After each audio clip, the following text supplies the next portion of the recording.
ओम शिवा जय माता दी। पुनः स्वागत है आप सभी का। बहुत प्यारे से धनु राशि और धनु लगन के हमारे बड़े प्यारे प्यारे जातक 120 दिन की लंबी यात्रा के बाद स्वामी बृहस्पति ग्रह प्यारे हमारे गुरु बाबा जो है सीधे होने जा रहे हैं। यानी वक्री जो चाल है इससे बाहर आके सीधे हो जाएंगे, स्ट्रेट हो जाएंगे, मार्गी हो जाएंगे। 11 नवंबर 2025 को इन्होंने वक्री चाल को धारण कर लिया था। अब 11 मार्च 2026 आने वाला जो बुधवार है इसमें जो ये सीधे हो जाएंगे, यही मिथुन राशि में बैठे बैठे सीधे हो जाएंगे। अब ये जो वक्री जो काल इनका ख़त्म होकर जो आने वाला समय है तो ऐसा समझ लीजिए कि कुछ ना कुछ नवीनता हमारे भाग्य के साथ जुड़ने वाली है। जो कुछ होने वाला है वो नए लेवल पे होने वाला है।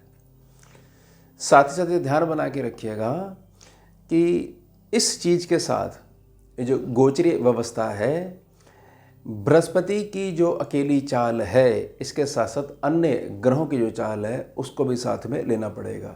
जैसे मार्च के महीने में ही शुक्र जो हैं वो मीन राशि में शनि बाबा के साथ पहुंच जाएंगे 2 तारीख को। शनि 13 तारीख को यानी कि जिस दिन 11 को ये मार्गी होंगे उसके 2 दिन के बाद शनि 40 दिनों के लिए अस्त हो जाएंगे मीन राशि में बैठे बैठे। और 15 तारीख को सूर्य भी मीन राशि में पहुंच जाएंगे। अब हमारे को ये भी देखना होगा कि बहुत सारे लोगों के मन में, क्योंकि देश विदेश में बड़ी हलचल मची हुई है, ऐसी स्थिति दिख रही है कि युद्ध जैसे हालात हो रहे हैं, तो लोग अभी से बहुत सारे विद्वानों को सुनते हुए बहुत सारी चीज़ों पे अंकुश उन्होंने लगाना शुरू कर दिया। खर्चों पे बहुत ज़्यादा नियंत्रण करना शुरू कर दिया है क्योंकि भय आके बैठ गया है। किसी ने कोई वाहन खरीदना है उसके लिए कुछ तैयारी चल रही थी, अच्छे भले जनवरी में बैठे हुए थे, फरवरी तक भी सब ठीक था और अचानक से जो है सब बात बिगड़ने लग गई। कोई नई जगह लेने वाले थे। तो कुल मिला के समृद्धि के विषय में क्या कंक्लूजन निकलेगा जिससे कि अनावश्यक भय है उसमें थोड़ा सा हमारे को रिलीफ मिल पाए। देखिए, स्कैनिंग विधि स्पष्ट करती है कि जब बृहस्पति वक्री हैं तो एक भाव पीछे को निखारेंगे ही निखारेंगे, भले ही वहाँ पर वो निखारने की जो गति है वो अति में ना चली जाए। यानी कि मेरी रिक्वायरमेंट नहीं है, मेरे को बिल्कुल भूख नहीं लग रही है, लेकिन फिर भी सामने वाला व्यक्ति जो है फोर्सफुली जो है उस भोजन को खिलाया जा रहा है। यानी अति जो है वो बहुत ज़्यादा खराब वे में फिर आदमी को ले जाने लग जाती है। साथ ही साथ 3 प्रमुख दृष्टियाँ जहाँ पर 5, 7 और 9 दृष्टियाँ पड़ेंगी। यानी आपकी जो गोचर में धनु राशि वालों की, धनु लगन वालों की जो कुंडली बनाई जाती है उसमें 7 नंबर जहाँ लिखा है, 9 नंबर जहाँ लिखा है और 11 नंबर जहाँ लिखा हुआ है उस कुंडली में ये प्रमुख दृष्टि हैं वो थोड़ी सी वीक हो जाती हैं।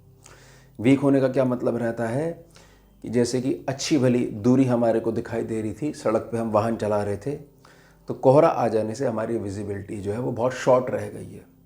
कुछ फुट दूर का देख पा रहे हैं, अदरवाइज जो है काफ़ी ज़्यादा मीटर तक जो है हम देख पा रहे थे हाईवे पे। बस इतना फ़र्क होता है। तो विजिबिलिटी जो है अब वापस आने लग जाएगी। और जहाँ पर जिन लोगों की कुंडली में स्थिति पहले से बेटर थी और यहाँ पर बृहस्पति की वक्री दृष्टि के कारण जो अति मामला हो गया था तो उसमें भी शांति मिलेगी। अब बड़े ध्यान से समझिएगा, बृहस्पति जो हैं सप्तम भाव में बैठे हुए हैं, यहाँ से बैठे बैठे छठे सेक्शन को निखार रहे थे और वृषभ राशि स्थान जो है उसको एक प्रकार से मजबूती दे रहे थे। स्वाभाविक है कि शुक्र को भी कुछ ना कुछ ऊर्जा जा रही थी। अब शुक्र 2 मार्च को जो है एक बहुत बेहतर स्थिति में आ जाएंगे, उच्च प्रभावी हो जाएंगे। और शनि के साथ शुक्र के मेल के लिए तो मैं हमेशा प्रार्थना करता हूँ कि धन तो उसने देना ही देना है। ये ध्यान बना के रखिएगा कि जहाँ पर ये 3 दृष्टियाँ पड़ रही हैं, ये 3 दृष्टियाँ अब पहले से ज़्यादा ताकतवर हो जाएंगी क्योंकि यही मार्गी बृहस्पति की केवल स्कैनिंग विद्या के अनुसार ताकत बताई गई है। तो सबसे पहले तो जिस स्थान पर ये बैठे हुए हैं बृहस्पति, इस स्थान पर थोड़ी सी मजबूती आते ही, यानी मार्च का महीना जैसे जैसे आगे बढ़ना शुरू हो जाएगा, यानी 15 तारीख, 16 तारीख, 17 तारीख, 18 तारीख आने लग जाएगी, तो हमारे को जो उम्मीद नहीं है या हमारा कोई भी इस प्रकार का कोई भी पॉइंट ऑफ व्यू हमारा क्लियर नहीं है कि भाई पैसा हमारा बढ़कर हमारे को मिल सकता है, ऐसा कोई साधन नहीं है, तो साधन बनने लग जाएगा। सबसे बड़ा परिवर्तन ये। दूसरा परिवर्तन ये होगा कि सर्वलाभ सेक्शन जो है उस पर ज़्यादा दृष्टि जाने लग जाएगी और आपका जो चिंता वाला सेक्शन है वो चिंता की बजाय चिंतन आने लग जाएगा और स्वयं से जो है वो प्रयास जो है वो ज़्यादा करवाना शुरू करवा देगा बृहस्पति आपसे।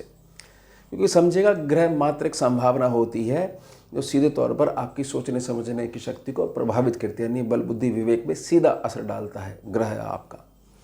और जो आपका संस्कार होता है, जो चेतना का स्तर होता है, उसी अकॉर्डिंगली आप काम करते हो। इसलिए ग्रह एक होता है, राशि और लगन भी बहुत सारे का इकट्ठा हो जाता है।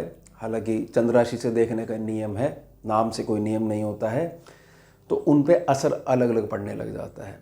खैर, हमारी जो प्रार्थना है वो है कि हमने केवल पॉजिटिव ही देखना है, इसलिए पॉजिटिव चर्चा करनी है। तो सर्वलाभ सेक्शन का आप ये मान के चलिएगा कि रुके हुए लाभ में जो है हमारे को प्रगति देखने को मिलती है। साथ साथ जब यही बृहस्पति 7वीं दृष्टि से 9 नंबर राशि यानी कि लगन भाव को देखेंगे, लगन भाव कौन सा, जो केवल गोचर में कुंडली है। गोचर की कुंडली का सीधे तौर पर किसी की भी पर्सनल कुंडली से कोई लिंक नहीं होता है, ये भी आपको मैं प्रार्थना कर रहा हूँ। तो लगन में मजबूती का सीधा अर्थ है कि अब आपने सोचने समझने का ढंग जो है वो बिल्कुल पैटर्न जो है बृहस्पति प्रेशर डाल रहे हैं कि आप ये चेंज करिए। और जैसे ही बृहस्पति का प्रेशर डलने लग जाएगा, जो कि पूर्णतः पॉजिटिव रहेगा, तो आप देखोगे बहुत सारी चीज़ों के सॉल्यूशन जो है वो आपके पास ही थे। बस हमने अप्लाई करने में आजकल करना शुरू कर दिया कि चलिए देख लेते हैं, कुछ समझ लेते हैं, फिर चर्चा कर लेते हैं, किसी और से पता करते हैं। इन शब्दों का जो है ज़्यादा प्रयोग कर रहे थे तब आप। अब जहाँ पर ये तीसरा भाव है, जहाँ पर 11 नंबर राशि लिखी हुई है, यहाँ इतने सारे ग्रह बैठे हुए हैं। चलिए, शुक्र भी आगे पहुँच गए, सूर्य भी आगे पहुँच गए, लेकिन सूर्य का प्रकाश इतना तेज था कि सारे ग्रहों के बीच में जो थोड़ी बहुत जो लड़ाई हो जानी चाहिए थी, राहु के प्रभाव में भी उनको कोई भी नज़र नहीं आ रहा था। ये तो महसूस हो रहा था कि एक एक्सटर्नल फोर्स तो है, लेकिन विजिबिलिटी बिल्कुल ज़ीरो हो गई थी, क्योंकि सूर्य के प्रकाश में कोई भी चीज़ नज़र नहीं आ रही थी। और तत्व के आधार पर जो शत्रुता हो जाती है, जो भिन्नता हो जाती है ग्रहों में, कि भाई एक आग वाला ग्रह है, एक पानी वाला ग्रह है, दोनों को मिलाओगे तत्व की मित्रता नहीं हो सकती। तो क्योंकि अब सूर्य के हटते ही 15 तारीख के बाद वो चीज़ फिर से स्थापित नहीं होने लग जाए, तो पहले से बृहस्पति की दृष्टि जो है वो प्रबलता के साथ भाग्य दृष्टि यहाँ पहुँचने लग जाएगी। तो ये मान के चलिएगा कि स्थिति ऐसे बनी हुई थी, ये कार्य बिगड़ने वाला है। और कार्य क्या बिगड़ने वाला है? कार्य ये बिगड़ने वाला है, ये मान लीजिए एक प्रॉपर्टी का मैटर चल रहा है और उसमें अपने लोगों के ही साइन चाहिए, लेकिन अपने लोग जो है वो बहुत ज़्यादा सीखे सिखाए हो गए हैं आजकल। कोई भी व्यक्ति जो है एक दूसरे के बारे में विचार ही नहीं करना चाहता है, केवल निजता को लेके चल रहा है। तो वहाँ पर जो आपको लग रहा था कि इस प्रॉपर्टी का फैसला नहीं हो सकता, हम साथ में नहीं बैठ सकते, कोई आएगा ही नहीं, कोई अपने बहाने लगा देगा, तो अचानक से बृहस्पति की दृष्टि जो है वो आपका ये रुका हुआ काम करवा देगी। समझ जाइएगा, जो मतलब कि एक 3-4 महीने से, पिछले साल से जो एक फियर बना हुआ था कि हमारे जो रुका हुआ लाभ है, इसमें जब तक सहमति नहीं होगी हमारे अपनों की, तब तक कुछ नहीं होगा। और गारंटी इस बार की सहमति हो ही नहीं सकती।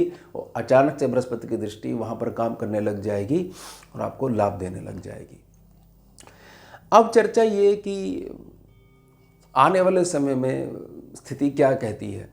क्या स्थिति ये कहती है कि बहुत सारे विद्वानों को सुना जा रहा है कि बस आप तैयार रह जाइए और घर में कैश रखना शुरू कर दीजिए, और बहुत अलग प्रकार की भविष्यवाणियाँ जो है विद्वान करते हैं। असल में समस्या क्या है, ज़्यादा ज्ञान हो जाने से जो विद्वता है वो ओवर हो जाती है और अति हर चीज़ की काफ़ी ख़राब हो जाती है। जैसे आप सभी लोगों को ज्ञान होगा, समझदार हो कि 2012 से बहुत सारी गणनाएँ चल रही हैं कि पृथ्वी आज ख़त्म हो जाएगी, दुनिया आज ख़त्म हो जाएगी। फला ग्रंथ का भी जिक्र कर देते हैं। बहुत अच्छी बातें करना चाहिए, लेकिन आपका चेतना का स्तर ही डिकोड कर पाता है जो महापुरुष जो लिख के चले गए हैं। आपकी चेतना का स्तर जो है, अगर वह ही ठीक नहीं है, तो जो आप पढ़ रहे हो केवल जो है अपनी चेतना के स्तर के आधार पर ही पढ़ रहे हो और सामने वाले को बता रहे हो। तो निजी प्रार्थना यह रहेगी कि बृहस्पति का ये दूसरा साल है अतिचारी चाल का। 2033 तक बृहस्पति ऐसे ही करते रहेंगे। पेबैक वाला जो टाइम है, प्रकृति हिसाब मांग रही है, करते ही रहेंगे। जो व्यक्ति धर्म से चल रहा है उसको रत्ती भर भी फर्क नहीं पड़ेगा, लेकिन क्लियर होना चाहिए कि धर्म किसको कहते हैं। धर्म को बहुत सारे लोग कह देते हैं कि रिलीजन, ड्यूटी जो है, सेकेंड जो ड्यूटी है उसको ही धर्म को कहा गया है। यही व्याख्या है धर्म की। ये नहीं है कि आप पूजा पाठ कर रहे हो तो धार्मिक हो गए। धर्म की परिभाषा समझने के लिए भी चेतना का स्तर जो है वो कम से कम आपका अनाहत चक्र तक होना चाहिए, महरलोक तक होना चाहिए। नहीं तो होगा क्या, किसी भी विद्वान की गणना आई तो हम इधर हो गए, लेफ्ट की तरफ हो गए, फिर राइट की तरफ से गणना आई तो हम राइट की तरफ हो गए, और फिर पूछ रहे हैं हमें तो पता नहीं, जो जैसा बता देता है हम वैसा करते हैं। समझ लीजिएगा कि अगर इसमें थोड़ी बहुत भी पकड़ होनी होगी तो इसका मतलब ये नहीं है कि आप सारे काम छोड़कर जो है भय को धारण कर लीजिए। निजी प्रार्थना रहे कि ज़्यादा से ज़्यादा 1 से 1.5 महीने का आप विराम लेना चाहो तो ले सकते हो। ये स्थितियाँ बनती रहती हैं, ऐसे ही चलती रहेंगी, लेकिन इसका अर्थ ये नहीं कि भय को शामिल करते हुए ओवरऑल प्रोग्रेस आप रोक लीजिए और बार बार एक रटा रटाई बात बोल दीजिए कि फला जगह जो है युद्ध जैसे हालात हैं तो इसके कारण जो है हमारे अंदर इनसिक्योरिटी आ गई है। और बहुत सारे विद्वानों ने प्रमाणित भी करा है, मतलब बहुत तगड़े वाले प्रमाण दिए हैं। और हमें ऐसा लगता है जब नॉलेज नहीं होती ना तो सामने वाला जो भी अक्षर हमारे को पढ़ा देता है वो भैंस बराबर नज़र आता है हमारे को। ये समझ जाइएगा इस बात को। तो बड़ी निजी प्रार्थना रहेगी, ऐसी कोई स्थिति उत्पन्न नहीं होने वाली है कि आपकी पूरी की पूरी ज़िंदगी अब रुकने वाली है। मात्र कुछ दिनों का आपके पास समय है और सारी व्यवस्था रोक लीजिए। आप देख लीजिएगा, आपके सामने समय आ रहा है, दूध का दूध और पानी का पानी आपकी दृष्टि के सामने ही हो जाएगा। तो निजी प्रार्थना रहेगी। बदलाव का समय ज़रूर है, लेकिन उस बदलाव का नाम ये नहीं है कि आप जो है सारे मार्ग बंद करके बैठ जाओ और एक इनसिक्योरिटी लेके आ जाओ कि अब कुछ नहीं होने वाला है दुनिया में, जो है अब एक पत्ता भी नहीं हिलने वाला है, क्योंकि सबको विनाश की कगार पे है। क्या आइडियलिस्ट हैं आपके, क्या आइडियोलॉजी, और जुड़ गए जी आप। यही चीज़ बताती है कि कितना ज़्यादा ज़रूरत है आपको ये समझने की कि सृष्टि जो है वो परमात्मा ने चलानी है। किसी विद्वान की गणना के अनुसार पूरी सृष्टि नहीं घूम सकती है, और गणना किसी की लागू हो रही है तब भी अंतिम डिसीजन जो है वो परमात्मा के हाथों में ही है। इस पॉजिटिविटी को साथ में लेके चलोगे तो बिल्कुल सही चलोगे, धर्म के मार्ग पे चलोगे तो बिल्कुल सही चलोगे। अदरवाइज जो है ये टोटली हमारे पर निर्भर करता है कि हम किस विद्वान की विद्वता के साथ खड़े हुए हैं। तो यह हो गया हमारा उत्तम विषय। मिलते हैं आपसे अगले भाग में नए विषय के साथ। जुड़िए और जोड़िए। हम शिवा, जय माता दी।